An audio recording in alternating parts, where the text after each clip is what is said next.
కొత్త బిజినెస్ కోసం ఆలోచిస్తున్నారా? ఈజాన్ డిస్ట్రిబ్యూషన్ కోసం కాల్ చేయండి 9154729854. గద్వాల జిల్లా ఇటిక్యాలపాడు దగ్గర అత్యంత ఘోరమైనటువంటి సంఘటన. అది కూడా వీళ్ళు అందరూ కూడా పెళ్లికి అటెండ్ అయి DCM వాహనంలో మళ్ళీ వాళ్ళ ఇంటికి చేరుకుంటున్నటువంటి టైంలో ఇంకొక 10 కిలోమీటర్లు అయితే ఇంటికి చేరుకుంటారు అన్నటువంటి టైంలో జరిగినటువంటి సంఘటన.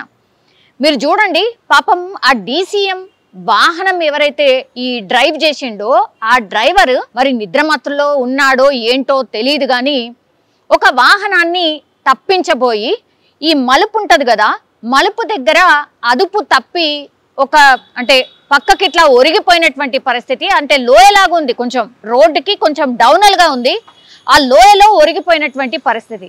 బాగానే స్పీడ్ ఉంది, మళ్ళా స్పీడ్ ఉండడం కూడా 80 నుంచి 90 కిలోమీటర్ల స్పీడ్ ఉన్నాడు. ఇందులో పూర్తిగా ఈ పెళ్లికి సంబంధించిన వేడుకల్లో పాల్గొని వస్తున్నారు కాబట్టి పండితులు, చిన్నపిల్లలు, ఆడవాళ్ళు, మగవాళ్ళు అంటే బస్ని మాట్లాడుకుంటారు కదా, అట్లా వీళ్ళు DCMని మాట్లాడుకొని వెళ్ళిండ్రట. అంటే బస్ కంటే మరి DCM వాహనం కొంచెం తక్కువ రేట్ వస్తుందో, తెలిసిన వాళ్ళది ఉన్నదనో ఇట్లాంటి కొన్ని ప్లాన్ చేస్తూ ఉంటారు. కానీ ఇట్లాంటి ప్రాణాల మీదకి తెస్తాయి అనేసి కూడా ఈ ఇన్సిడెంట్సే ఒక బెస్ట్ ఉదాహరణ అని కూడా చెప్పొచ్చు. ఇప్పుడు లాస్ట్కి వస్తే ఏమైపోయింది, ఒక వాహనాన్ని తప్పించబోయి పూర్తిగా ఒక మలుపు దగ్గర అసలు ఓవర్టేక్ చేయడం ఏంది?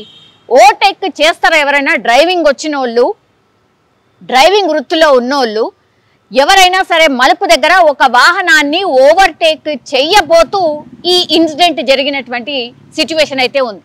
పాపం చాలా మంది చిన్నపిల్లలు ఉన్నారు, మహిళలు ఉన్నారు, వాళ్ళందరూ కూడా ఈ DCM వాహనంలో కొంత ఇరుక్కుపోయినరు, కొన్ని చోట్లనైతే ఇరుక్కుపోయినరు. ఎంత దారుణం అంటే స్పీడ్ ఒకట, తర్వాత DCM వాహనమా, ఆ మలుపు దగ్గర ఓవర్టేక్ చేయడమా?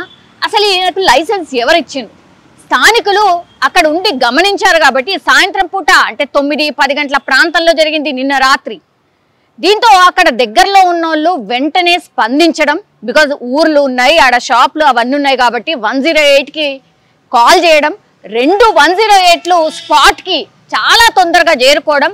అప్పటికే ఆ స్థానికులు ఎవరైతే ఉన్నారో వాళ్ళందరూ కూడా ఎవరైతే గాయాల పాలైనరో వాళ్ళని మెల్లమెల్లగా దింపే ప్రయత్నం చేసిండ్రు. అట్లాగే దగ్గరలో ఉన్నటువంటి హాస్పిటల్కి తరలించిండ్రు. ఇప్పుడు పూర్తిగా ఇందులో ఉన్న 100 మందిలో ఒక 20 మంది పరిస్థితి విషమంగా ఉంది. అట్లాగే 15 మందికి తీవ్ర గాయాలైనాయి. ఇప్పుడు విషమంగా ఉన్నటువంటి వాళ్ళు ఎవరైతే నేను చెప్తున్నానో వాళ్ళకి ప్రస్తుతం వెంటిలేటర్ పెట్టి చికిత్స అందిస్తున్నారు. అంటే ఎంత ఘోరమైన ఇన్సిడెంటో మీరు అర్థం చేసుకోండి.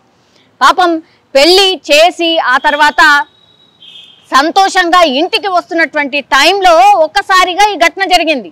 దీంతో ఆహాకారాలు, గట్టిగా ఏడుపులు, అక్కడ ఉన్నటువంటి వాళ్ళందరూ స్పందించిండ్రు. తర్వాత 108 వాహనానికి కాల్ చేసిర్రు. సో పెళ్ళంతా ముగించుకొని ఇంటికి వచ్చి సంతోషంగా రావాల్సిన వాళ్ళు ఎక్కడిదక్కడ చెల్లాచెదరైపోయి పూర్తిగా ఎవరు ఏడున్నారో తెలియనటువంటి పరిస్థితి, అంబులెన్స్లు ఏ హాస్పిటల్లో చేర్పించారో తెలియనటువంటి పరిస్థితి, 15 మంది పరిస్థితి విషమంగా ఉన్నది అని డాక్టర్లు చెప్తున్నారు. ఇంకా చాలా మందికి గాయాలైనాయి, అందులో చిన్నపిల్లలు ఉన్నారు, అట్లాగే మహిళలు ఉన్నారు, చాలా మందికి కాళ్ళు చేతులు గాయాలైనాయి. తర్వాత చాలా మందికి కూడా ఫ్రాక్చర్స్ అయ్యే అవకాశం ఉంది అని డాక్టర్లు అయితే చెప్తున్నటువంటి సిచ్యువేషన్ అయితే కనిపిస్తోంది. కానీ అత్యంత విషాదకరమైన ఘోరమైనటువంటి ఘటన. DCM వాహనంలో ఈ పెళ్లి వేడుకకు సంతోషంగా వెళ్ళి తిరిగి వస్తున్నటువంటి టైంలో జరిగినటువంటి ఘటన ఒక్కసారి ఈ పెళ్లి బృందాన్ని మొత్తంగా కూడా ఉలిక్కి పడేలా చేసింది. అందులో పాపం ఎవరైతే పెళ్లి తంతు నిర్వహిస్తారో ఆ పండితులు కూడా ఉన్నారు, వాళ్ళకు కూడా గాయాలైనాయట. సో అత్యంత దారుణమైనటువంటి ఘటన ఈరోజు గద్వాల దగ్గర చోటు చేసుకోవడం, అది కూడా అందరూ ఒక రకంగా దిగ్భ్రాంతి అయితే చెందినటువంటి సిచ్యువేషన్ అయితే కనిపిస్తోంది. వాళ్ళ బంధువులు అందరూ కూడా ఇప్పుడు హాస్పిటల్కి చేరుకున్నారు. అట్లాగే ఈ పెళ్లి వేడుకలు ముగించుకొని ఈ పెళ్లి ఇల్లు ఎక్కడైతే ఉండదో ఒక్కసారిగా ఒక విషాదమైనటువంటి వార్త వినాల్సి వచ్చింది వాళ్ళందరూ కూడా. సో ఇప్పుడైతే పోలీసులు కేసు అయితే నమోదు చేసి దర్యాప్తు అయితే చేస్తున్నారు. అసలు ఎవరిది మిస్టేక్ ఏంటి అన్నప్పుడు DCM వాహనందే మిస్టేక్ కనిపిస్తుంది అనేది ఒకటి. ఆ తర్వాత మలుపు దగ్గర ఇంకో వాహనాన్ని తప్పించబోయి ఇప్పుడు ఆ పక్కకు ఒరిగిపోయింది. అదే నేను ఇంతకుముందు చెప్పినట్టు 80 స్పీడ్లో ఒక్కసారి DCM వాహనం ఒక వైపు ఒక వాహనాన్ని తప్పించబోయి ఒరిగిపోయింది అంటే మీరు ఊహించుకోండి ఎంత పెద్ద ఘటన.